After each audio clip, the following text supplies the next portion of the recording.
مارچ کا مہینہ آتے ہی مسلمانوں میں ایک نئی بحث شروع ہو جاتی ہے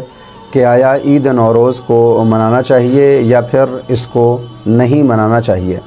اور اس بات کو لے کر عام مسلمانوں میں دو طرح کے نظریات دیکھنے کو ملتے ہیں۔ ایک طرف وہ افراد ہیں جو عید نوروز کو منانا واجب کی طرح سے قبول کرتے ہوئے یہ کہتے ہیں کہ ہمیں اس دن خوشی بھی منانا چاہیے، اور پچھلے سینکڑوں سالوں سے جو رسمیں جاری ہیں ان کو بھی ہمیں ضرور بجا لانا چاہیے۔ وہیں دوسری طرف عام مسلمانوں میں ایک ایسا فرقہ اور ایک ایسا نظریہ بھی ملتا ہے کہ جو اپنی کتابوں میں یہ بیان کرتا ہے کہ اگر کسی نے 50 برس بھی اللہ کی عبادت کی ہو مگر ایک دن بھی وہ عید نوروز کو خوشی منا لے یا پھر عید نوروز کے نام پر کسی دوسرے کو ہدیہ دے تو پھر وہ گویا کافر ہو جاتا ہے۔ دین اور اسلام اور بالخصوص پیغمبر اسلام کی امت کو امت وسطیٰ کا نام دیا گیا ہے، یعنی دین اسلام میں شدت کو کبھی بھی قبول نہیں کیا گیا، بلکہ درمیان میں رہنا ہی ایک مومن کے مومن ہونے کی علامت ہے۔ عید نوروز کے جس کے لیے یہ بات بالکل حقیقی ہے کہ یہ عید پیغمبر اسلام کے ظہور اور آپ کے اعلان رسالت سے پہلے سے ہی زرتشتیوں کے درمیان ایک خوشی کا دن منایا جاتا رہا ہے، یعنی عید نوروز کا تعلق پیغمبر اسلام کی رسالت سے نہ ہو کر بلکہ ان سے پہلے سے چلا آنا ہے۔ لیکن جس وقت پیغمبر اسلام نے دین اور اسلام کو عام کیا تو ائمہ طاہرین کے سامنے بھی عید نوروز کے دن کچھ افراد حاضر ہوئے اور انہوں نے ائمہ کو ہدیہ پیش کرنا چاہا۔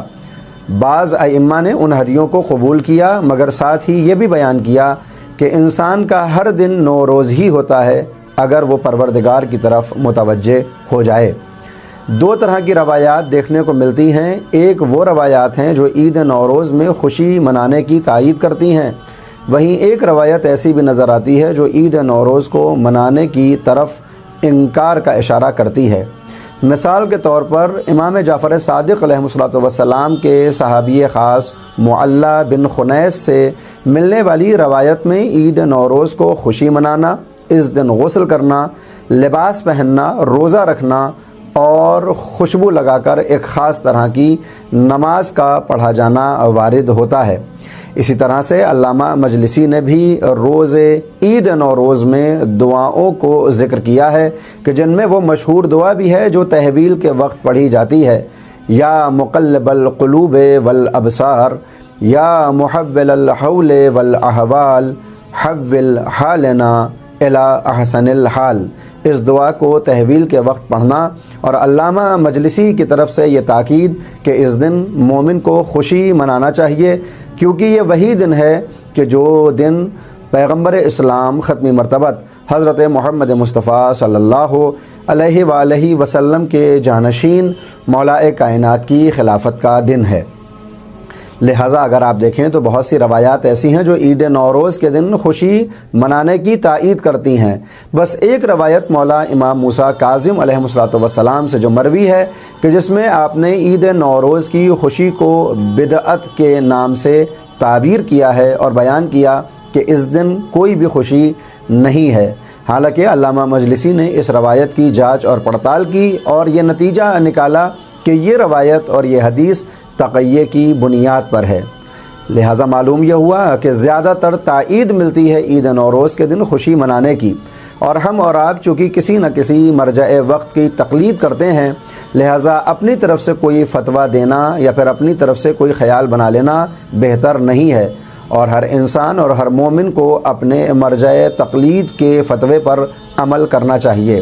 موجودہ کسی بھی مرجع کرام نے اس طرف سے ممانعت نہیں کی ہے کہ آپ نوروز منائیے یا نہ منائیے، بلکہ تاکید یہ ہے کہ اس دن خوشی منانا مرسوم ہے اور اس دن عبادت میں وقت کو صرف کرنا چاہیے، مثلاً غسل، اور بعض مراجع نے آج کے دن کے روزے کو سنت بھی قرار دیا ہے۔ لہٰذا معلوم یہ ہوا کہ خود عید نوروز کو خوشی منانے میں کوئی حرج نہیں ہے، مگر ہاں یہ بات اور ہے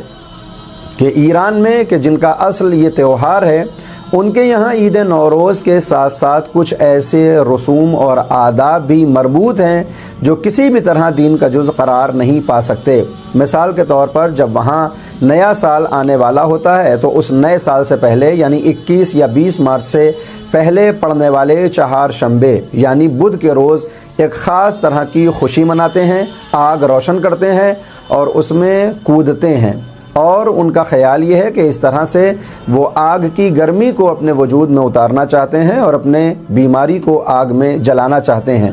اس طرح کی کوئی بھی بات نہ دین اسلام میں جائز سمجھی جا سکتی ہے اگر اس کو دین سمجھا جائے، اور نہ مرسوم سمجھی جا سکتی ہے۔ لہٰذا مراجع کرام کی طرف سے مسلسل چہارشنبہ سوری کی اس بدعت کے خلاف آوازیں اٹھتی رہی ہیں۔ اسی طرح سے عید نوروز کے دن ایرانی حضرات اپنے دسترخوان پر 7 چیزوں کا اہتمام کرتے ہیں جن کا آغاز سین سے ہوتا ہے، اور وہ اس کو سفرہ 7 سین کا نام دیتے ہیں، جس میں سنجد، سبزہ، سمنو، سکہ، سیب، سماق اور سیر شامل ہوتے ہیں، یعنی بعض طرح کی جڑی بوٹیاں اور بعض طرح کے پھل۔ ان چیزوں کو سامنے رکھتے ہیں اور تحویل کے وقت وہ دعا پڑھتے ہیں، لہٰذا 7 سین بھی دین کا جز نہیں ہو سکتا۔ اور اسی طرح سے چہارشنبہ سوری بھی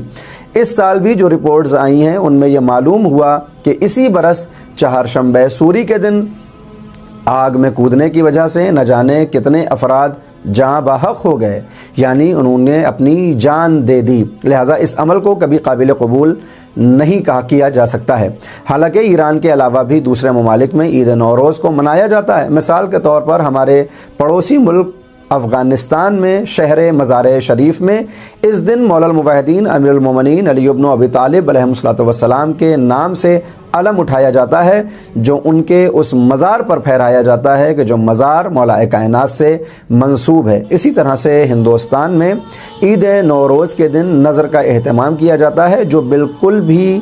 منع نہیں ہے اور قابل قبول ہے، لیکن اس کے ساتھ ہی کچھ ایسے آداب و رسوم جو کبھی دین کا جز نہیں ہو سکتے ان کو بھی شامل کرنے کی کوشش کی جاتی ہے۔ مثال کے طور پر جنتریوں میں ہر برس نوروز کی سواری کا تذکرہ ہوتا ہے، اور اس سال یہ بیان کیا گیا کہ سواری سانپ کی ہے۔ ظاہر سی بات ہے کہ اس سواری کا تعلق نہ دین سے ہے، نہ اسلام سے، نہ عقل سے۔ اسی طرح سے ہر برس ہندوستان اور پاکستان میں عید نوروز میں کوئی نہ کوئی رنگ بھی نکالا جاتا ہے، حالانکہ جن کا یہ تہوار ہے یعنی ایرانی سماج، ان کے یہاں بھی رنگ کا کوئی تصور نہیں ہے، مگر ہم ہندوستان و پاکستان اور اطراف میں رہنے والے مومنین رنگ کا بھی اہتمام کرتے ہیں، اور بعض جگہ پر اس رنگ کو بالکل ہولی کی صورت میں کھیلا بھی جاتا ہے، جو کسی بھی طرح قابل قبول نہیں ہو سکتا۔ بس آخر میں اتنا ہی کہنا چاہتا ہوں کہ عید نوروز کو خوشی منانا، مولا الموحدین امیر المومنین کے نام سے نظر و نیاز کرنا، مومنین کے منہ کو میٹھا کرانا، ان کے شکم کو پر کرنا، روزہ رکھنا، نماز پڑھنا، غسل کرنا، یہ ساری چیزیں مطلوب ہیں، مگر جو خرافات ہیں سواری، رنگ یا بادشاہ اور وزیر کی صورت میں، ان کو کبھی قبول نہیں کیا جا سکتا ہے۔ حالانکہ ایرانیوں کے یہاں عید نوروز پر کچھ ایسی چیزیں بھی جاری اور ساری ہیں کہ جن کو وہ بہت بہتر سمجھتے ہیں۔ مثلا اس دن میں نوروز سے پہلے وہ خانہ تکانی کرتے ہیں، یعنی اپنے پورے گھر کی صفائی کرتے ہیں۔ عید نوروز کے دن وہ نیا لباس پہنتے ہیں، اور اس دن میں لوگوں کے یہاں جو لوگ دنیا سے جا چکے ہیں ان کی قبروں پر پلٹتے ہیں اور ایک دوسرے سے ملاقات کرتے ہیں۔ ان تمام چیزوں میں بہت سی چیزیں ایسی ہیں جو صلہ رحمی کی بنیاد پر جائز ہو سکتی ہیں، لیکن کچھ چیزیں صرف رسم اور رواج ہیں جن کا دین سے کوئی تعلق نہیں ہے۔ اگر ان کو دین سمجھ کر انجام دیا جائے تو پھر شریعت اپنا حکم لگاتی ہے، اور اگر شریعت اور دین کا جز نہ سمجھا جائے اور مباح عمل سمجھتے ہوئے اس کو انجام دیں تو پھر اس میں کوئی حرج نہیں ہے۔ لہٰذا میں ایک بار پھر عید نوروز کی مبارکباد پیش کرتے ہوئے یہ تاکید کرتا ہوں اور یہ توصیہ کہ ضرور اس دن عید منانا چاہیے،